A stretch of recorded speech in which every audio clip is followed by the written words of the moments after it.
we're running a little bit behind, so I will just get started. Thank you all for coming.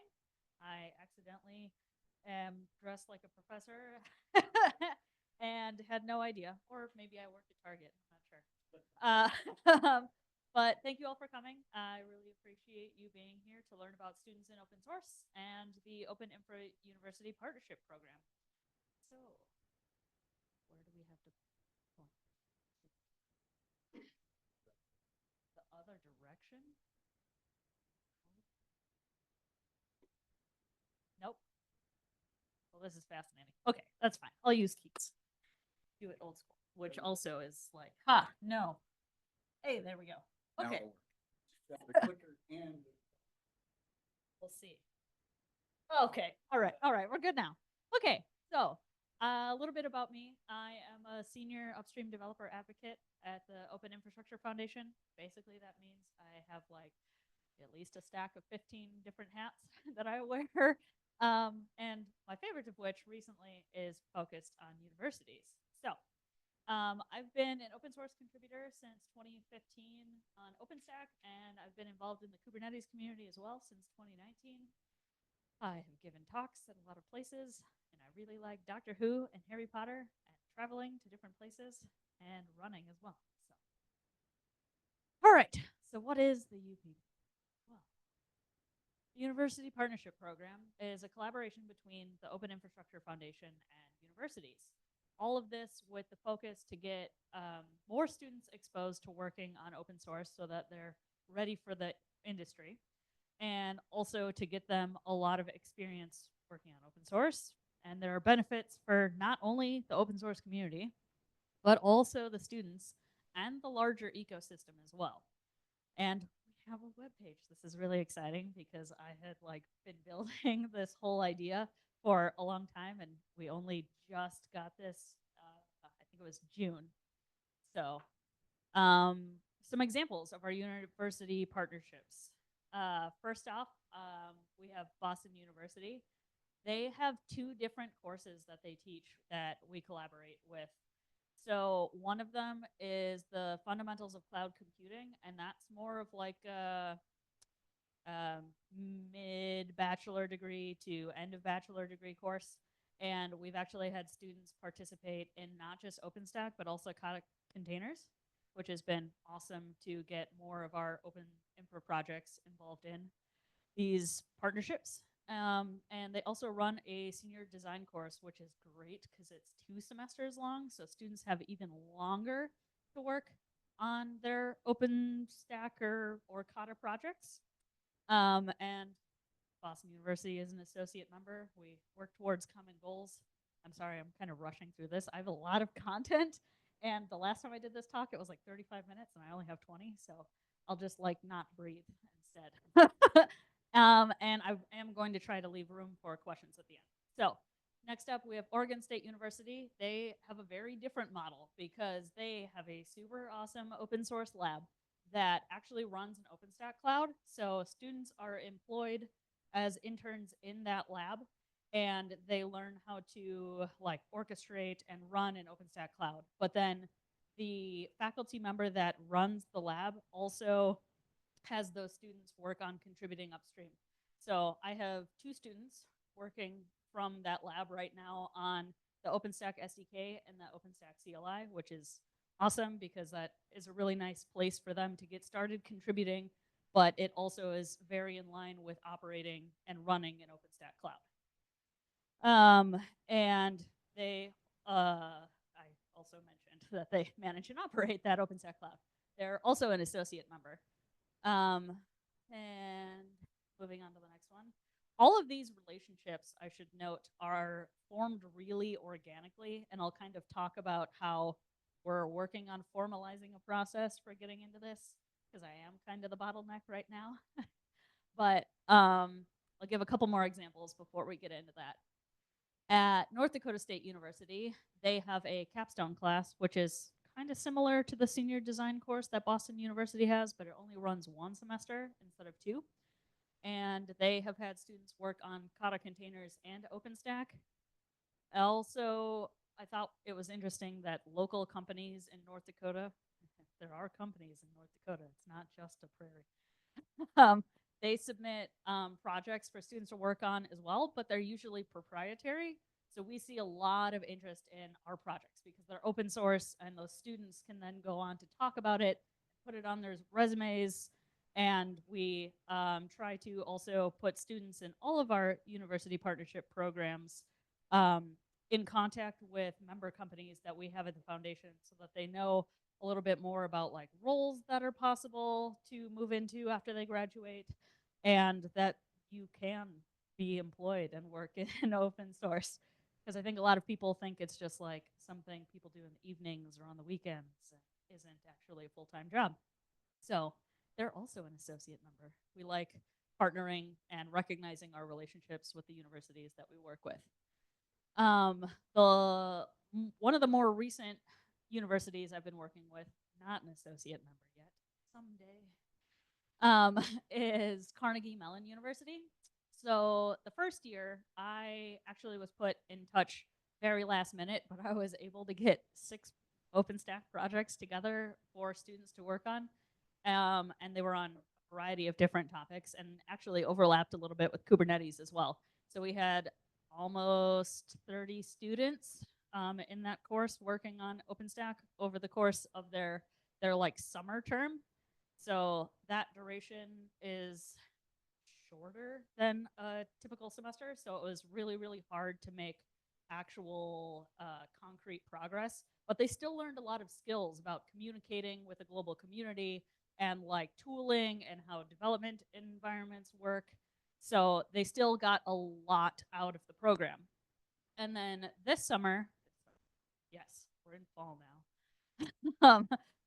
We had students working on 2 open source projects and a number of Eclipse Foundation projects as well, because the instructor that I work with is actually on the board for the Eclipse Foundation.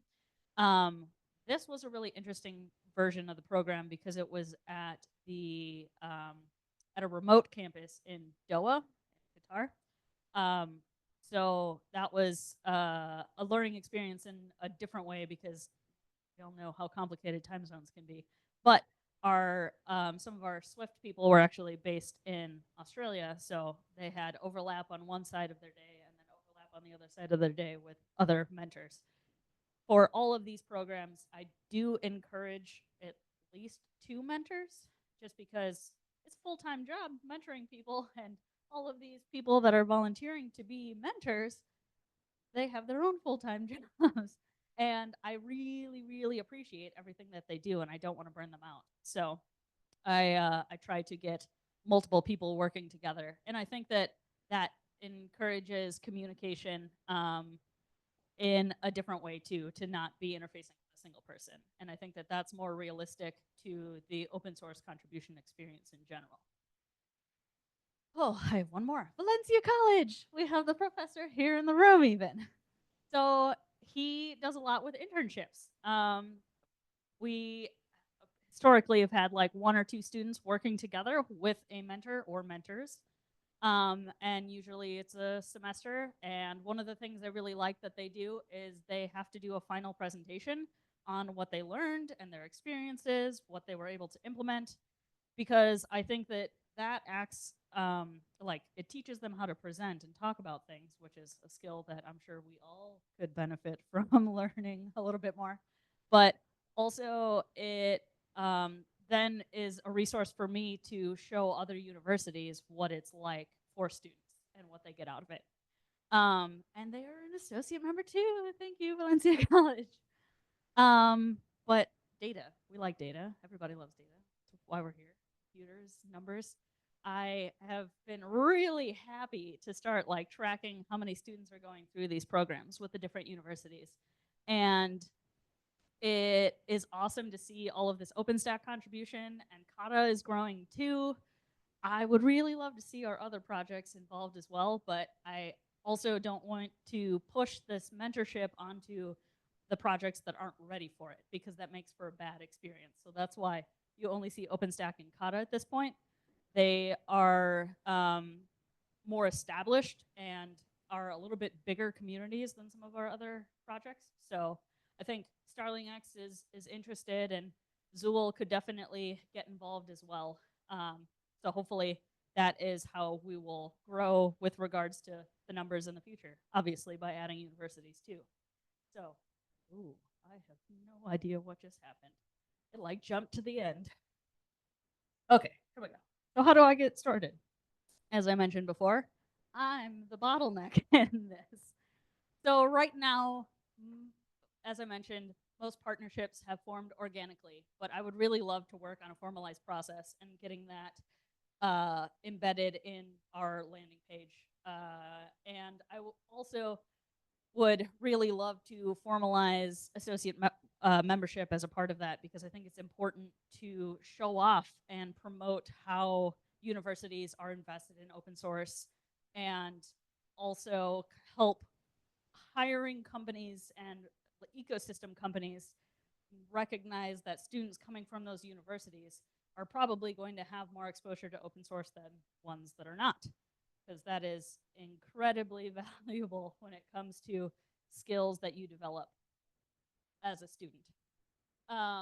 But what can you do like now? Well, are there courses similar to what I've talked about as examples available at universities you know of? That's the easiest way to get going. If there's usually a like capstone or senior design course, I know a lot of degrees in computer science require something like that. Students work on a project for the whole semester and then present periodically and have conversations with TAs or professors throughout so that you can keep track of their progress. I think that that's the easiest model to integrate with. I've seen less success in general with the internships, with the exception of Valencia College and Oregon State University.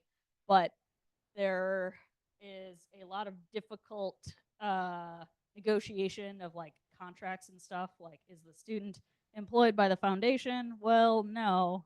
Is the student employed by OpenStack? Well, they can't really be, because that's like an open source project. That's not a like organization, I guess.